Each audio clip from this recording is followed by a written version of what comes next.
कर्माध्यक्ष, वो सबके कर्मों का अधिष्ठाता है, वो देख रहा है तुम क्या कर रहे हो, इसलिए भोगना पड़ेगा। किसी और के देखने की जरूरत नहीं। कर्माध्यक्ष वो परमात्मा, वो देख रहा है तुम्हें। डरो उससे, डरो। पाप कर्म करते समय ध्यान रखो, तुम्हें देख रहा है कोई, वो है परमात्मा। वही कर्माध्यक्ष है, वही न्यायाधीश है, वो स्वयं देख रहा है। किसी की वकालत की जरूरत नहीं, गवाही की जरूरत नहीं, साक्षी की जरूरत नहीं। कर्माध्यक्ष, वो समस्त कर्मों का अध्यक्ष स्वामी तुम्हारे कर्मों को देख रहा है, उसका अवश्य फल तुम्हें देगा। सर्वभूताधिवासः, समस्त भूतों में वो निवास कर रहा है, पक्का निवास कर रहा है। साक्षी चेता, वो सबका साक्षी है और चैतन्य घन स्वरूप है। केवलो निर्गुणश्च, वो सतोगुण, रजोगुण, तमोगुण तीनों गुणों से ऊपर उठा हुआ निर्गुण है। निर्गुण का तात्पर्य होता है गुणातीत। गुणातीत माया के इन तीनों गुणों से ऊपर, सबको चेतना प्रदान उसी से होती है। चैतन्य शक्ति उसी से जागृत होती है। एको वसी निष्क्रियाणाम बहुनामेकम बीजम बहुधा यह करोति तमात्मस्थम येनु पश्यन्ति धीरास्तेषां सुखम शाश्वतम नेतरेषाम। जो अकेला एक अनंत ब्रह्मांडों में, अनंत भूतों में, अनंत शक्तियों में अपनी शक्ति का संचार करता है, वो सबका शासक एक ईश्वर है। वो प्रकृति को बीज रूप से अनेक रूपों में परिणित करके विराजमान है। ये सब वही साक्षात विराजमान है, वही प्रकट रूप में दिखाई दे रहा है, वही अप्रकट सबके हृदय में विराजमान, सबसे परे, सब में भरे, सबसे परे और सब में भरे। जो सबसे भरे वही सबसे परे, जो सबसे परे वही सब में भरे। यह रहस्य रघुनाथ कर बेगी न जाने कोई, और जो जाने रघुपति कृपा तो सपने मोह न होए। जो ऐसे परमेश्वर का अनुभव कर लेता है वो सदैव परमानंद में मगन रहता है।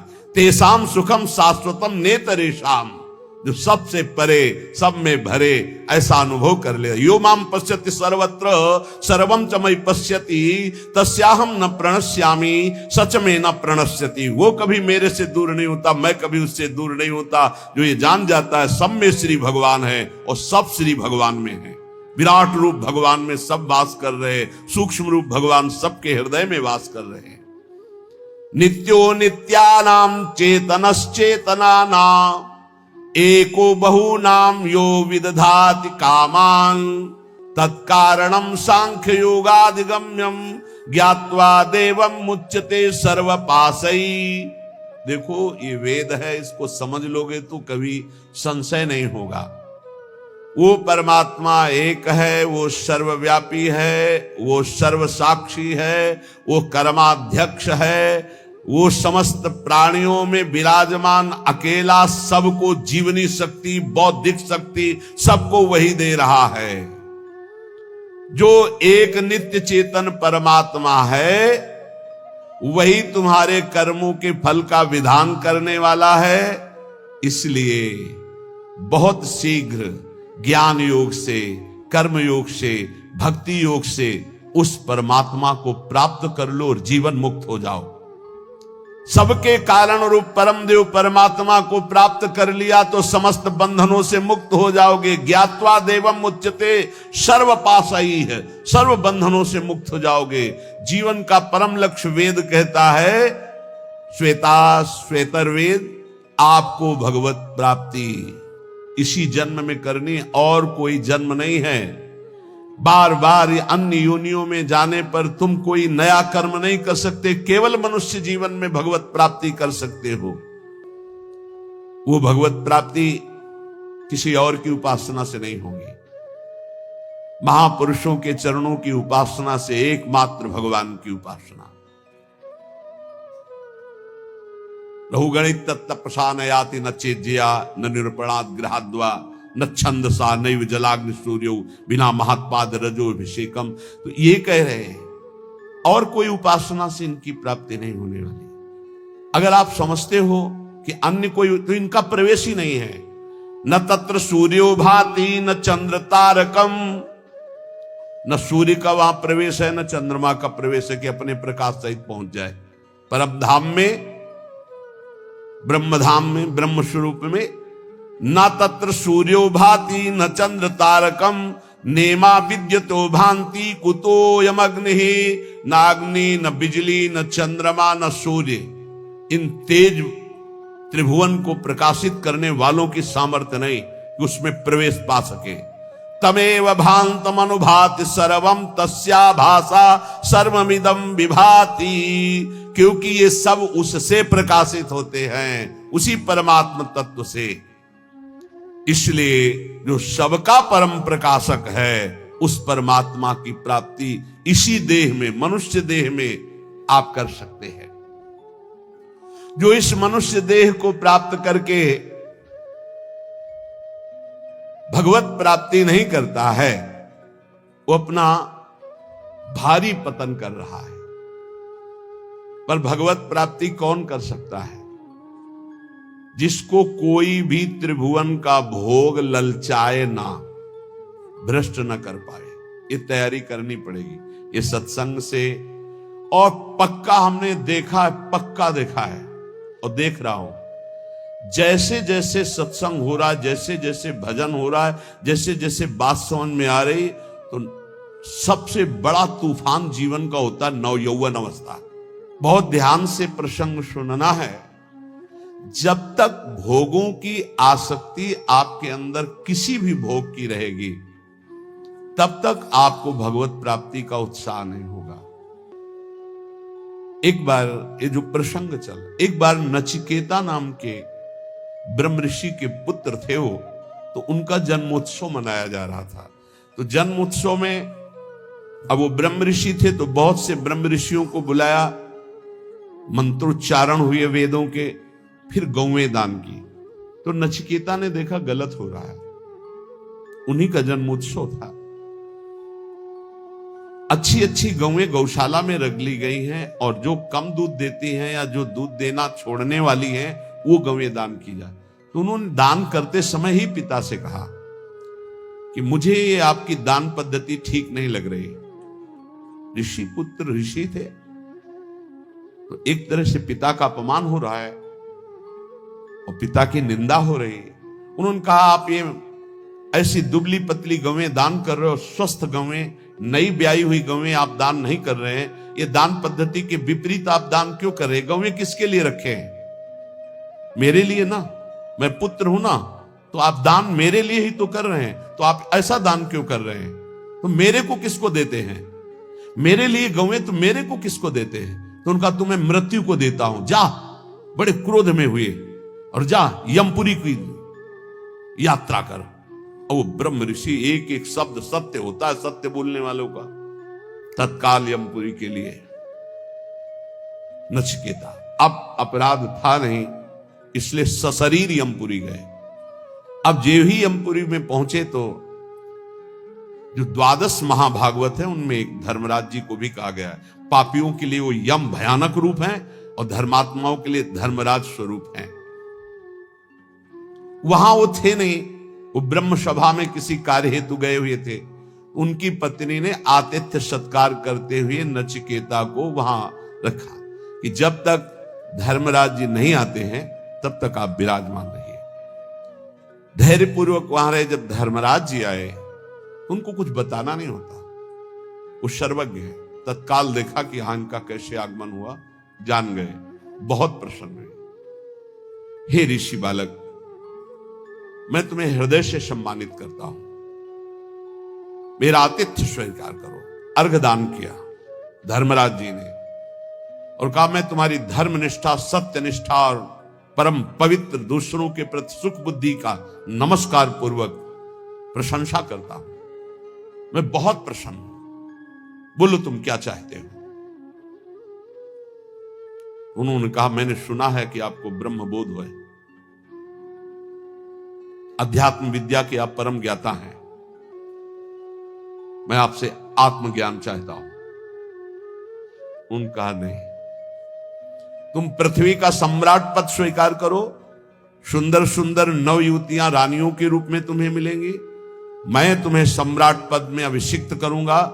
मृत्युलोक का सबसे बड़ा बलशाली, स्वस्थ रहकर हजारों वर्ष तक भोगों को भोगने वाला, चिंतित पदार्थ तत्काल उपस्थित हो जाएंगे। जो सोचोगे वही हो जाएगा, ऐसा तुम्हें आशीर्वाद देता हूं। बोले नहीं चाहिए मुझे आत्मज्ञान चाहिए। छोड़ो, मैं तुम्हें स्वर्ग का देवराजेंद्र पद देता हूं। नवीन नवीन अप्सराएं तुम्हारी सेवा में रहेंगी। समस्त भोग वैभव देवता तुम्हारे अधीन रहेंगे। ऐसा मैं तुम्हें वरदान देता हूं। बोले नहीं चाहिए, मुझे सिर्फ आत्मबोध चाहिए, आत्मज्ञान चाहिए। क्या क्या नहीं लालच दिया।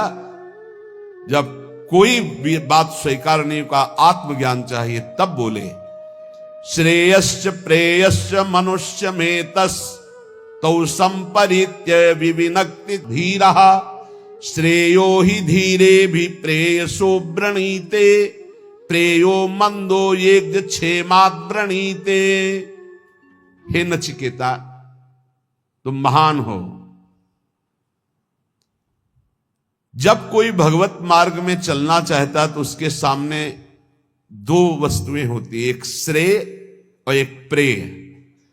श्रेय कहते हैं जिससे भगवत प्राप्ति होती है, प्रेय कहते हैं जिनसे भोगों की प्राप्ति होती है। दोनों सामने रखे जाते हैं। किनके? हमारे तुम्हारे ऐसे साधारण के नहीं, जिनका दृढ़ लक्ष्य बन गया भगवत प्राप्ति। अब जो भोग चाहिए वो सब मिलेगा उसको, फ्री मिलेगा। भोगो, और उत्तम भोग उसको एकांत में दिया जाएगा। भोगो। अगर प्रेय भोग लिया तो श्रेय की प्राप्ति का अधिकार क्षीण होने लगता है। अगर प्रेय को ठुकरा दिया तो श्रेय की प्राप्ति, श्रेय माने कल्याण, परम भगवत प्राप्ति, परमानंद की प्राप्ति, प्रेय भेजा जाएगा। यहां तो प्रेय के लिए ही श्रेय को स्वीकार कर रहे, भगवान को साधन मान रहे हैं और भोगों को साध्य मान रहे हैं। जबकि साध्य भगवान होने चाहिए, भोगों को साधन बना दो। नचिकेता, तुमने प्रेय को ठुकराया है, तुम श्रेय के अधिकारी हो। ध्यान देना, ये भगवत पार्षद हैं सब, ऐसे आप आगे नहीं बढ़ेंगे। आपके लिए भेजा जाएगा, ये ले लो, भगवान को छोड़ो, ये ले लो, भजन छोड़ो, ये ले लो। कोई वासना लेके जाओगे, भरपूर वो वासना की पूर्ति की जाएगी भजन छुटवाने के लिए। ये अंदर बैठा ये संत वाणी इसीलिए सुना रहे बड़े बड़े महापुरुषों की। प्रेय और श्रेय दोनों साधक के सामने रखे जाते हैं। बुद्धिमान उपासक को दोनों पर भली भांति विचार करना है कि ये प्रेय तो बहुत जन्मों में भोग चुका हूं, अब इस जन्म में नहीं, इस जन्म में मुझे भगवत प्राप्ति करनी है। वो श्रेष्ठ बुद्धि परम कल्याण के साधन के सामने समस्त भोग, सम्मान, प्रतिष्ठा को त्याग करके श्रेष्ठ समझकर भगवत प्राप्ति को आगे बढ़ता नहीं चाहिए। परंतु जो मंद बुद्धि वाला होता है वो योगक्षेम की इच्छा रखकर भोगों को स्वीकार कर लेता है और परम कल्याण से वंचित हो जाता है।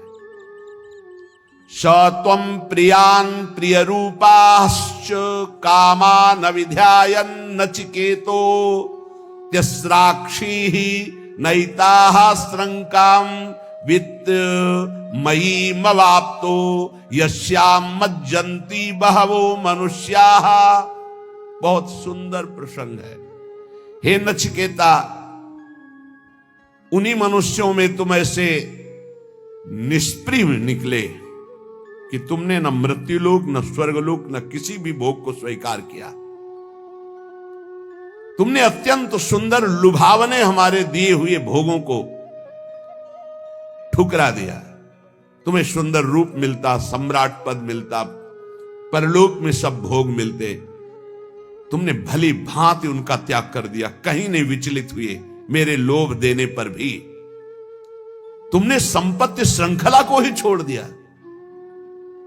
तुम किसी लोभ में नहीं फंसे, जिसमें प्रायः सब फंस जाते हैं।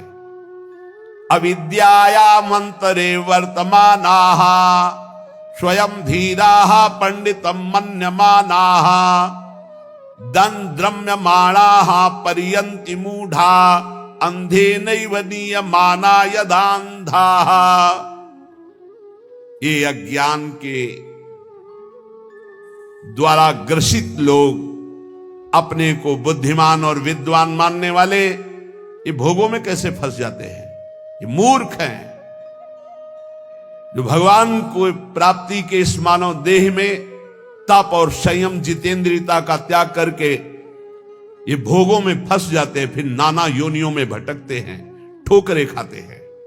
इनकी वही दशा है जैसे अंधे के पीछे कोई अंधा लाठी पकड़कर चले, दोनों कुएं में गिर जाएं। ऐसे ये अपने को समझते तो बुद्धिमान हैं, विद्वान हैं, पर जो भोगों में रत हैं वो मूर्ख हैं। वो नाना योनियों में भटकेंगे और उनके पीछे चलने वालों की वही दशा होगी जो अंधे की लाठी पकड़ करके अंधा चलता है तो दोनों कुएं में गिरते हैं। अंधे नैव नियमाना यथान्धाः न जायते म्रियते वा विपश्चिन्नायं कुतश्चिन्न बभूव कश्चित् अजो नित्यः शाश्वतोऽयं पुराणो न हन्यते हन्यमाने शरीरे। कठोपनिषद। नित्य नचिकेता तू ज्ञान स्वरूप आत्मा है।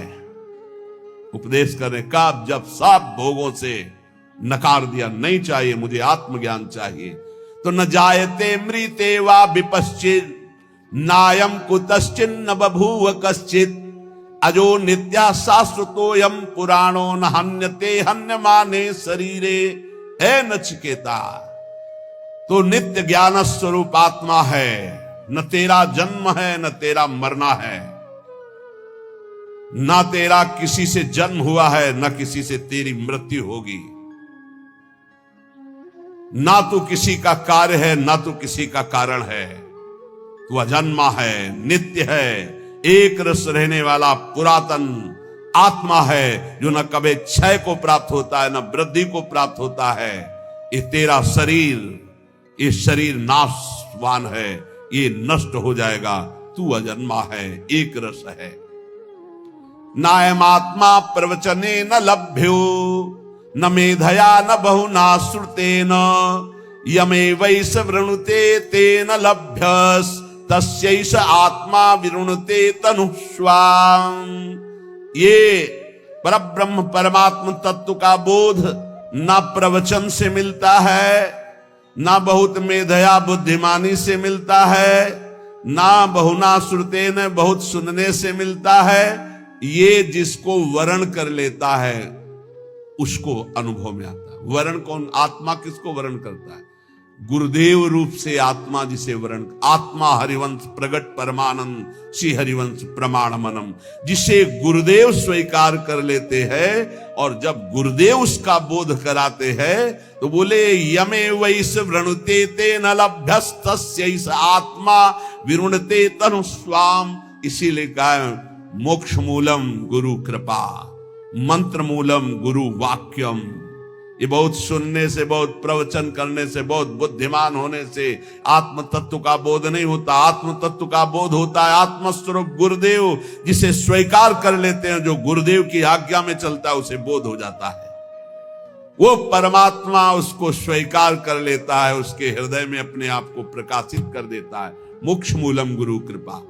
ना विरतो दुश्चरितान ना शांतो ना समाहितः ना शांत मानसो वापी प्रज्ञाने नैनमाप्नुयात्।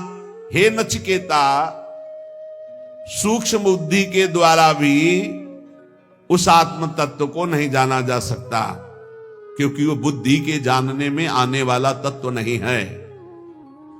गोस्वामी तुलसीदास जी, राम अतर्क बुद्धि मन बानी यह हमार मत सुनहु भवानी। बुद्धि, मन, वाणी, इनकी तर्कना राम जी तक नहीं पहुंच सकती। राम जी आके इसमें विराजमान हो जाते हैं। बिल्कुल वही बात, न प्रवचन सुनने से, न प्रवचन करने से, न बहुत बुद्धिमान होने से परमात्मा की प्राप्ति कर ले, ऐसी बात नहीं है। परमात्मा जिसे स्वयं गुरु रूप से वर्ण करके कृपा करता है, उसके हृदय में वो बोध रूप से प्रकाशित हो जाता है। और बहुत बढ़िया बात है, उस परमात्म तत्व को न शुभ साधनों से प्राप्त किया जा सकता है और न अशुभ आचरणों से उसको छोड़ा जा सकता है। इसीलिए जो सिद्ध हो जाते हैं, फिर उनके ऊपर वेद शासन नहीं रहता। कह रहे नाविरतो दुश्चरिता न शांतो न सबाहिता। जो अपने स्वरूप को गुरु कृपा से प्राप्त हो गया है, तो वो शुभ आचरणों से प्राप्त नहीं हो सकता और अशुभ आचरणों से उसकी निवृत्ति नहीं हो सकती। वो अपने स्वरूप में ही रहता है। जो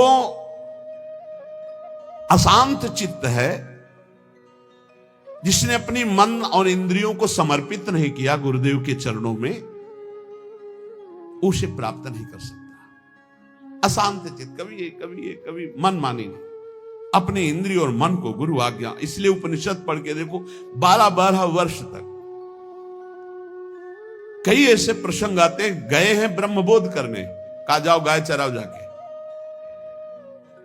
बहुत वर्षों तक उनकी परीक्षा हुई गाय चराने की। 15 दिन में मिलते रहिए, जंगल में जाइए, 15 दिन बाद आए, बड़ा शरीर स्वस्थ। तुम्हारा शरीर स्वस्थ कैसे है?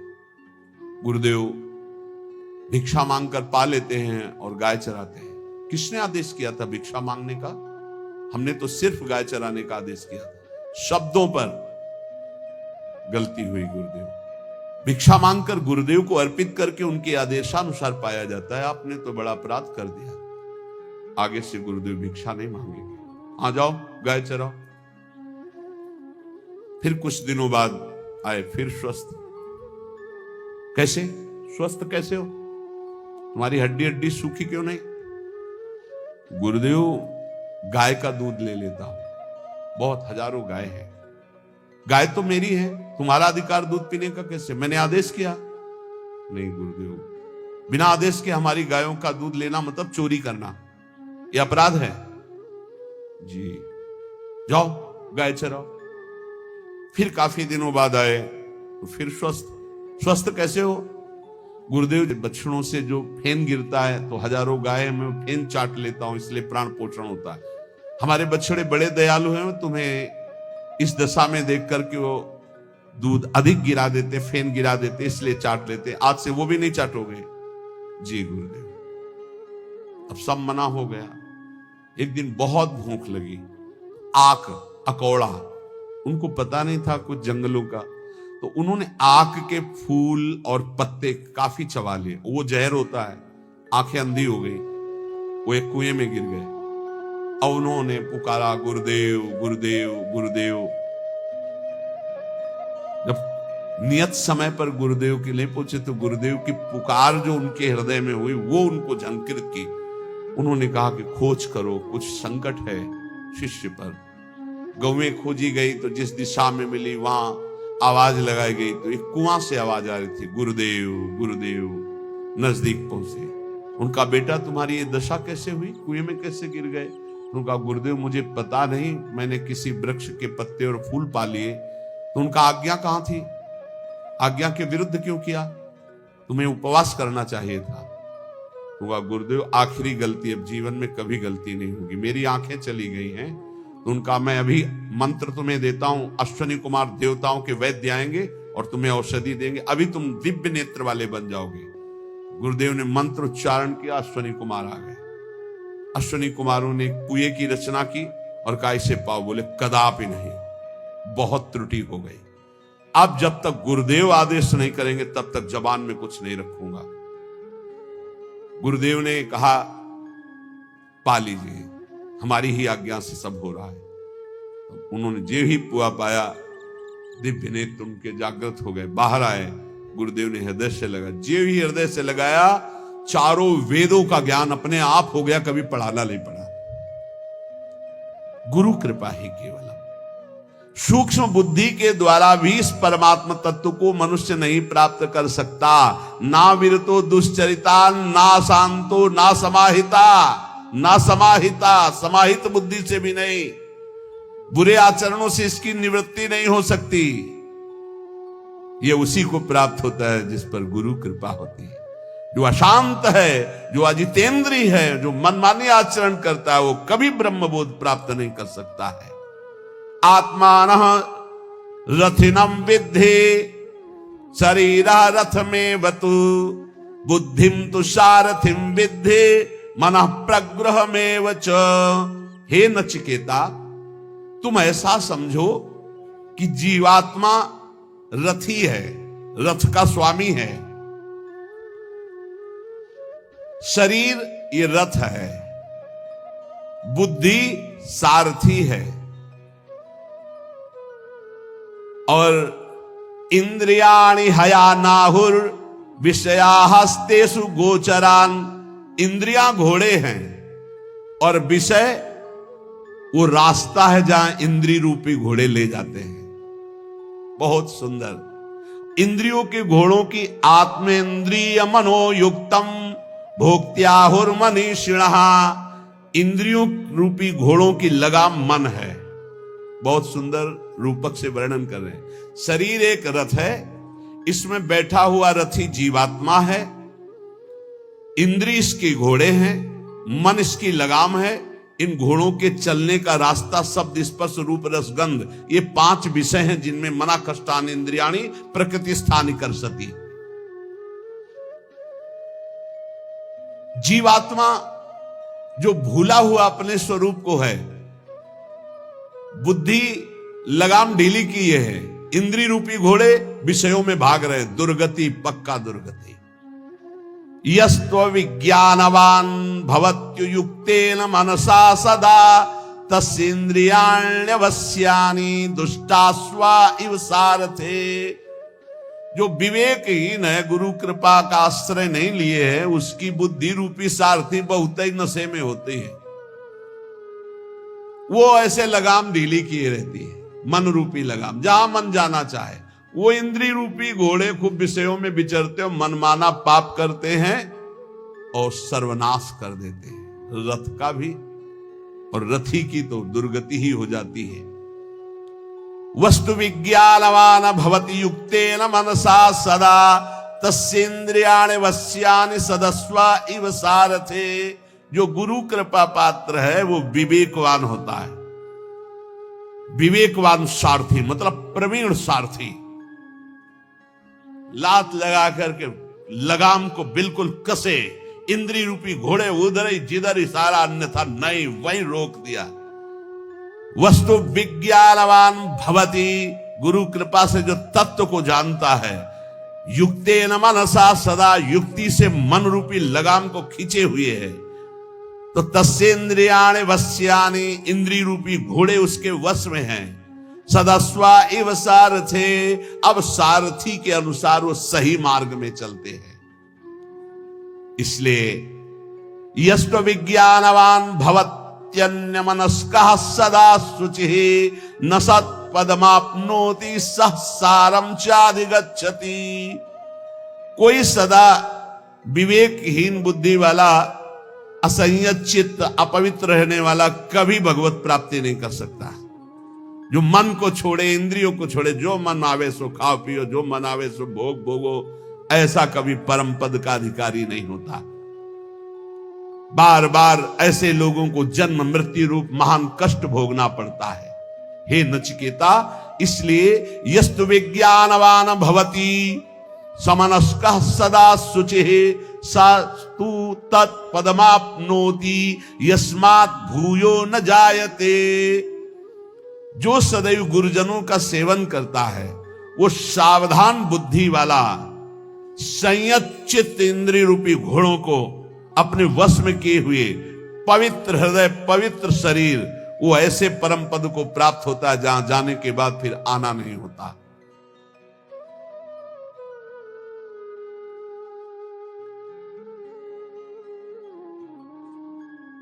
Thank you so much guys, आप सब लोग हमें इतना प्यार, इतना सपोर्ट करते हैं ना, इतना भर भर के कमेंट करते हैं।